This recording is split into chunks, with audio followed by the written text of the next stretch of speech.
Morning student. आज हम exercise 5.1 का फोर्थ सम करेंगे। देखते हैं फोर्थ सम क्या है। If a point C lies between 2 points A and B such that A C equal to B C. एक लाइन, 2 पॉइंट दिए गए हैं ए और बी, उनके बीच में एक पॉइंट क्या है सी, और जिसके मतलब बीच में सी आने से क्या हो गया, जो ए सी है वो बी सी के बराबर हो गया। Then prove that A C equal to 1/2 A B, कि जो ए सी है वो बराबर है किसके, ए बी के हाफ के। Explain by drawing the figure. तो देखो पहले तो हम फिगर ही बनाएंगे। ए और बी 2 पॉइंट लिए, पॉइंट लेने के बाद बीच में हमने क्या लेना था, सी, उनके बीच में आ रहा था। ठीक है, तो ये हमारा फिगर हो गया। अब हमें क्या दिया गया है, ए सी बराबर किसके दिया गया है, सी बी या फिर बी सी, एक ही बात है हमारी। ठीक है, तो अब हम क्या अगर हम दोनों तरफ ए सी को ऐड कर दें, अगर दोनों तरफ हम क्या कर दें, ए सी को ऐड कर दें, क्योंकि क्या बोला गया था कि हमने जब स्टार्टिंग में बेसिक कंसेप्ट पढ़े कि equals are added to equals, कि अगर हम इक्वल्स को इक्वल में ही ऐड कर दें, मतलब जो चीज़ पहले ही इक्वल थी, ए सी बराबर सी भी था, अगर इसमें ए सी और ए सी दोनों तरफ ए सी को ऐड कर दे तब भी वो क्या रहेंगे, इक्वल रहेंगे। ये चीज़ पढ़ी थी या नहीं पढ़ी थी, पढ़ी थी ना, समझाई भी गई थी आप लोगों को। ठीक है, तो अब हमने क्या किया, इसके दोनों तरफ ए सी को ऐड कर दिया। ये तो पहले ही था ए सी, एक ए सी और ऐड कर दिया। यहाँ पे ये सी बी या बी सी एक ही बात है। ठीक है, आप इसको बी सी कर लो बेशक। ठीक है, तो इसमें बी सी प्लस ए सी ऐड कर दिया। तो यहाँ पे हमने लगाया कौन सा ऑक्सियम, कि equals are added to equals, कि इक्वल्स में इक्वल को ऐड कर दिया। तो ए सी प्लस ए सी क्या हो गया, 2AC, और ए सी प्लस बी सी। अब ए सी और बी सी मिल के क्या बना रहे हैं, टोटल ए बी बना रहे हैं, तो उसको हमने क्या लिख दिया, ए बी। अब इस 2 को हम उधर लेके जाएंगे, इधर तो ये मल्टीप्लाई में है, उधर क्या हो जाएगा, डिवाइड में। तो ये क्या हो जाएगा, इधर 2 है, इधर 1/2 हो जाएगा, डिवाइड में तो ऐसे ही लिखा जाएगा। तो ए सी बराबर क्या हो जाएगा, 1/2 ए बी, और यही हमने प्रूव करना था। ठीक है, तो ये हमारा क्या हो गया, यहाँ पे प्रूव हो गया। आई होप समझ आया होगा। अब देखते हैं नेक्स्ट पार्ट क्या है। In question 4 point C is called a mid point of a line segment A B. अब वही बात है भाई, जब उनके बीच में था तो वो उसका क्या था, मिड पॉइंट था, जो उसको क्या कर रहा था, 2 इक्वल पार्ट्स में डिवाइड कर रहा था। Prove that every line segment has one and only one mid point. अब हमने ये बताना है कि कोई भी लाइन है उसका सिर्फ एक ही मिड पॉइंट हो सकता है। ठीक है, तो उसके लिए हम क्या करेंगे, एक और मिड पॉइंट लेके चलेंगे। ठीक है, एक और मिड पॉइंट लेके चलेंगे। तो let there be 2 mid point C and D. ठीक है, क्या ले लिए हमने, सी तो था ही, एक डी भी ले लिया कि वो भी इसका क्या है, मिड पॉइंट है। ठीक है, जो अबव थ्योरम थी हमारी उसके। तो हमने अब पीछे वाले सम में क्या किया था, फोर्थ में क्या प्रूव किया था कि ए सी बराबर क्या होता है, 1/2 ए बी। ठीक है, तो ए सी बराबर क्या हो गया, 1/2 ए बी, ये हमने प्रूव किया था। ठीक है, गिवन ही लगा के चलो, एक तरह से हमारे पास ये क्या था, गिवन थी ये चीज़, क्योंकि इसने यही बोला कि क्वेश्चन 4 से हमने लेना है। ठीक है, तो अब अगर सी मिड पॉइंट है तो क्या आ गया, ए सी बराबर 1/2 ए बी। अगर डी मिड पॉइंट होगा तो क्या आ जाएगा, ए डी बराबर 1/2 ए बी। जब सी मिड पॉइंट था तो क्या आ गया, ए सी बराबर 1/2 ए बी आ गया। ठीक है, अब अगर डी मिड पॉइंट लेके चलेंगे तो क्या आएगा, ए डी बराबर 1/2 ए बी। अब 1/2 ए बी यहाँ भी है और यहाँ भी है, ये दोनों इक्वल हैं, तो ये भी दोनों क्या हो जाएंगे, इक्वल हो जाएंगे। तो यहाँ से हम क्या लिखेंगे, ए सी बराबर किसके, ए डी के।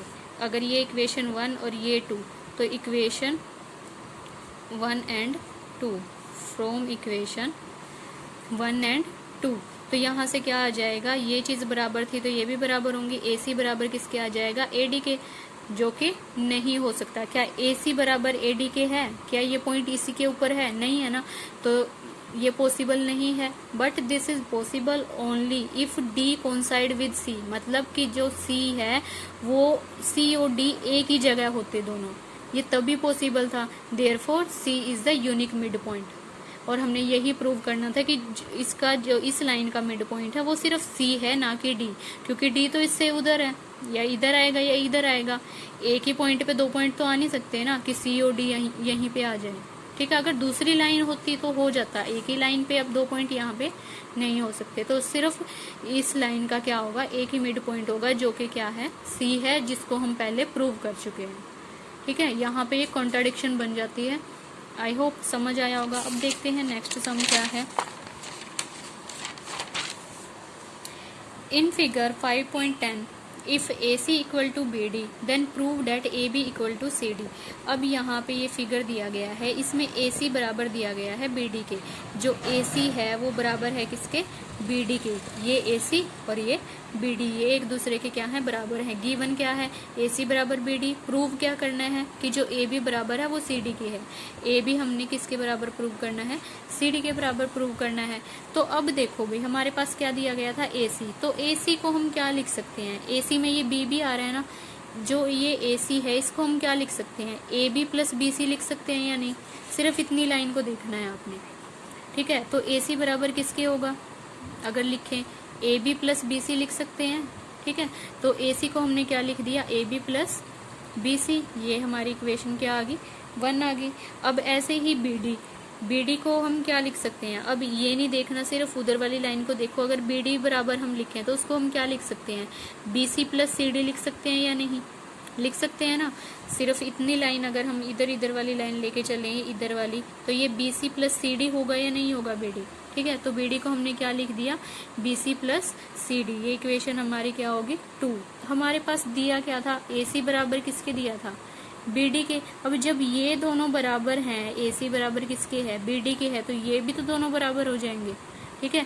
तो AC बराबर BD दिया था, तो यहाँ से क्या आ जाएगा? जो AB प्लस BC है वो इक्वल आ जाएगा BC प्लस CD के। मतलब ये जो चीज़ थी हमने इसके इक्वल रख दी, क्योंकि ये दोनों इक्वल थे। ये दोनों इक्वल थे तो ये भी दोनों इक्वल होंगे, ठीक है।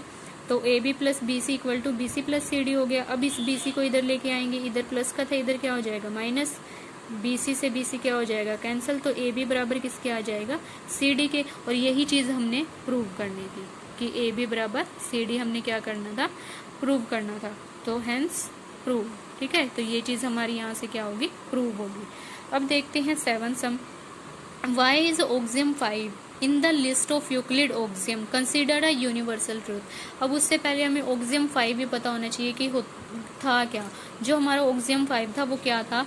वूल is always greater than it's part. कि अगर सपोज करो ये हमारे पास पेन है, ठीक है, और इस पेन के अगर हम टुकड़े कर दें, ठीक है, तो जो ये पूरा पेन है वो इसके टुकड़ों से बड़ा होगा या नहीं होगा? होगा ना। जो हमारा पूरा पेन है वो क्या होगा? इसके टुकड़ों से बड़ा होगा, ठीक है। या फिर कोई और चीज़ हम मान के चलें, सपोज करो ये पहले कैप के साथ पेन था, ठीक है। अब कैप के साथ पेन है और फिर एक विदाउट कैप के पेन है। तो जो कैप के साथ पेन था वो बड़ा होगा या विदाउट कैप जो पेन है वो बड़ा होगा? जो कैप के साथ पेन है वो बड़ा होगा ना। तो मतलब यही चीज़ थी कि जो वूल होगा वो इसके पार्ट से हमेशा क्या होगा? बड़ा होगा। और ये यूनिवर्सल ट्रूथ है, ठीक है। कोई भी चीज़ है हमारे पास, पूरी कोई भी चीज़ लगा लो, बिस्किट ही लगा लो, अगर बिस्किट पहले पूरा है हमारे पास वो बड़ा होगा या फिर उसके हम टुकड़े कर दे वो बड़ा होगा? पूरा बिस्किट बड़ा होगा ना, ठीक है। तो यही चीज़ है कि उसको यूनिवर्सल ट्रूथ क्यों बोला गया? क्योंकि जो एक पार्ट होता है वो वूल से ही तो बना है। मतलब जो पूरी चीज़ थी उससे ही तो टूट के बना है, तो वो उससे बड़ा कैसे हो जाएगा? तो ये तो यूनिवर्सल ट्रूथ है, मतलब जिसको हम बदल नहीं सकते कि जो वूल है वो हमेशा ही क्या होगा? बड़ा होगा। तो इसके लिए रीज़न क्या लिखेंगे? ऑक्सियम 5 तो हमारा ये हो गया, this is a universal truth because part is included in the वूल। क्योंकि जो पार्ट है वो क्या है? वूल, उस बड़ी चीज से ही बना है, ठीक है। And therefore can never be greater than the wool in magnitude. तो मतलब वो उस बड़ी चीज से पार्ट कभी भी बड़ा नहीं हो सकता, ठीक है। आई होप आपको समझ आया होगा, और समझ आया होगा तो चैनल को लाइक, सब्सक्राइब और शेयर जरूर करिएगा। Thank you.